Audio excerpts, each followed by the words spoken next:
Gagawa muna tayo ng sauce. Maglagay ako ng toyo sa bowl at oyster sauce. Lagyan ko na rin ng asin at paminta.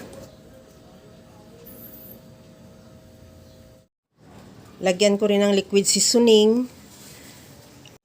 At lagyan ko ng honey.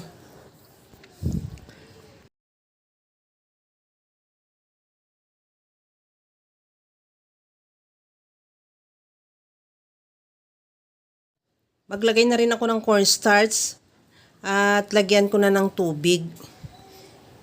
Ihalo lang hanggang sa mag-combine o matunaw yung lahat nating ingredients at pagkatapos yan i-set aside muna. Nagpainit na rin ako ng tubig, nilagyan ko lang ng asin at ibablansa natin yung gulay. Ilagay ko na rin yung broccoli, cauliflower, carrots, at sinabay ko na rin yung pinaka-stem ng broccoli. Iba-blanch lang natin hanggang sa ma-half cook lang. At ilagay ko na rin yung chicharo. Wag na natin yung overcook. Pagkatapos yan, ilipat muna natin yan sa strainer para makatulo yung excess na tubig. At the same time, matigil yung cooking process niya. Sa disim na kawali, tinanggal ko na yung tubig. Naglagay lang ako ng kunting mantika at iluto ko na yung hipon.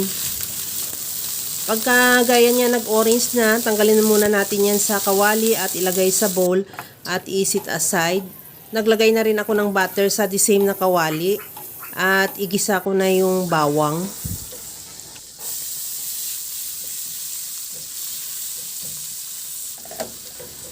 Ilagay ko na rin yung sibuyas.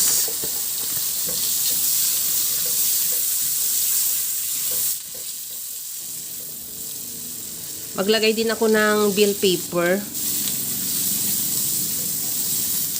Pagka naglabas ng aroma yung bell pepper, isunod ko na ilagay yung blinans nating gulay.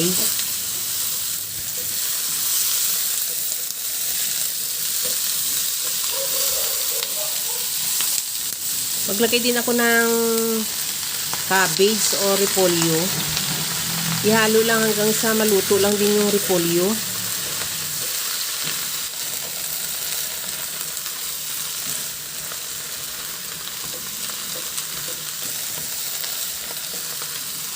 Okay na tong ating gulay. Ilagay ko na yung hipon.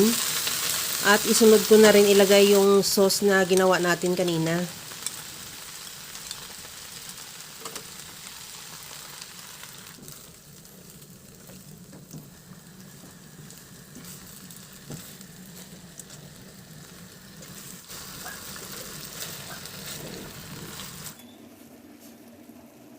Okay na tong ating mixed vegetable with shrimp. Bago natin ipatayin yung apoy, maglagay ako ng sesame oil.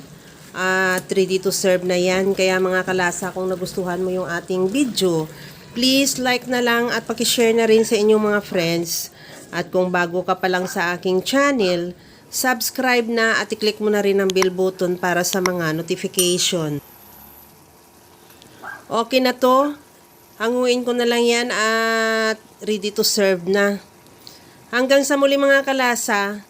Thank you for watching. Bye-bye!